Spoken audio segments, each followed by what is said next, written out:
Got it. Because, I mean, Kevin Holland's a gangster. He'll fight anybody. And he said, I'll fucking take it. I'll take it.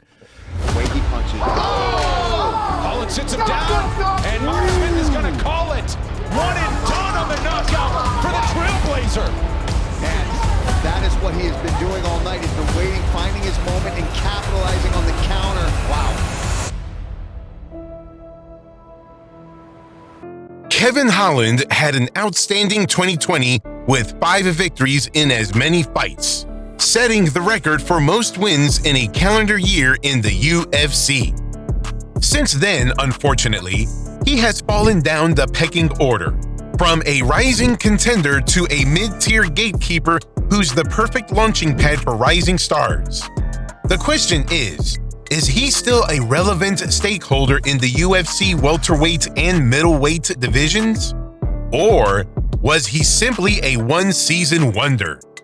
Kevin Holland started training in MMA at 16 years old because of his idol, George St. Pierre, who is widely regarded as the greatest welterweight of all time. With such a respected warrior to look up to, Holland gained a Kung Fu black belt within a few years, before entering the brutal world of MMA, where he piled up an impressive 12-3 record to earn an audition in Dana White's Contender Series, which he passed with flying colors in 2018. It's been 5 years since Kevin Holland joined the UFC, and he's already fought 20 times. He is averaging 4 fights a year, which is absolutely bonkers. Holland started his UFC journey at middleweight, losing to Thiago Santos in his debut, before securing 3 consecutive victories against John Phillips, Gerald Meerschaert, and Alessio Di Chirico, but dropping another fight to Brendan Allen, so he was 3-2 in his first 5 fights in the UFC.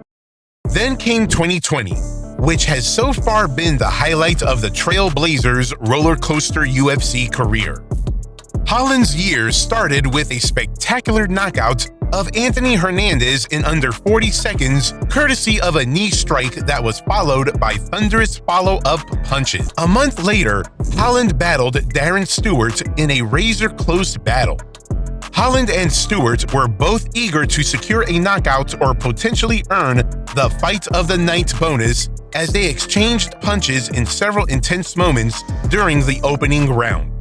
As the fight progressed, Holland began targeting Stewart's legs with kicks, but the British veteran continued to press forward. In the late stages of the second round, Holland tried to maintain distance from Stewart before pushing him against the cage and unleashing a flurry of strikes, including a couple of powerful knees just before the round ended.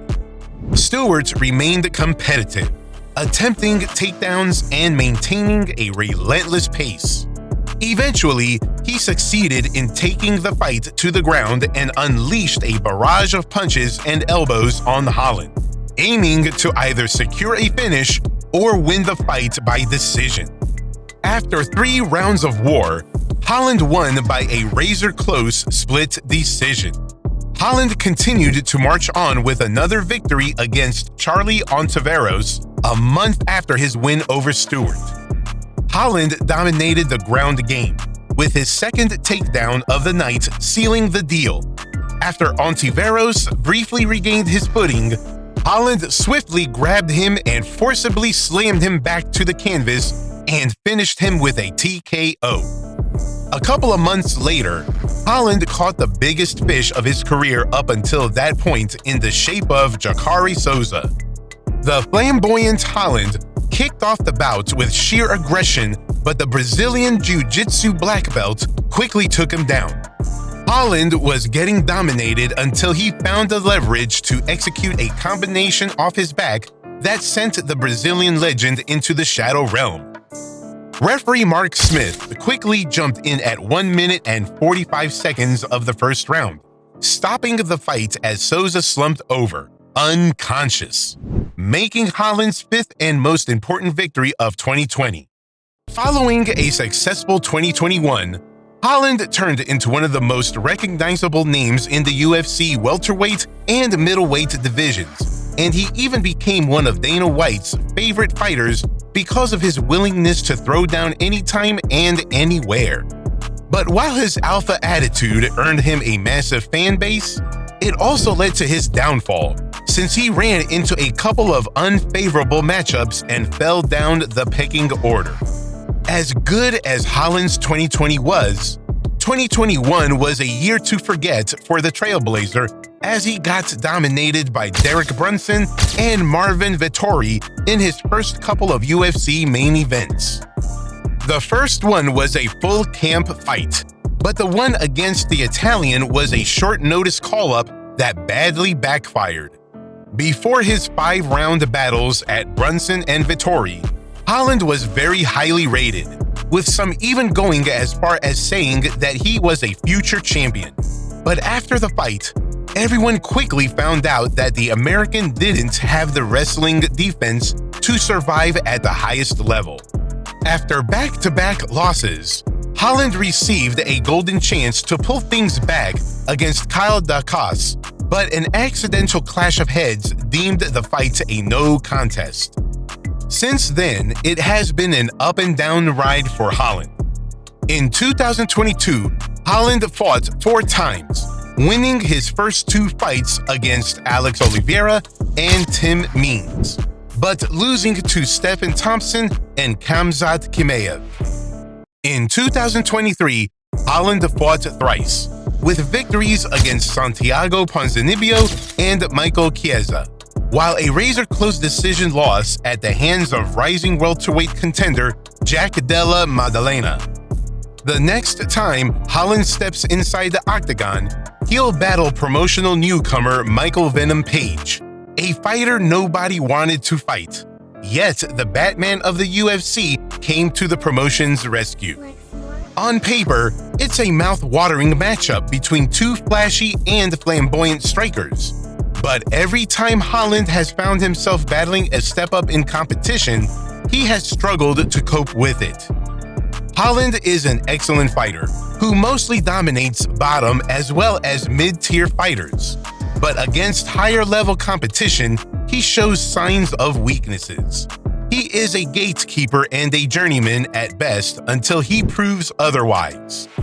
On the other hand, MVP is a high-level fighter, someone who is on the same level as Stephen Wonderboy Thompson, if not better, and given how Holland struggled to keep up with the former UFC title challenger's range of fighting, there's a high chance that he will struggle against Page as well.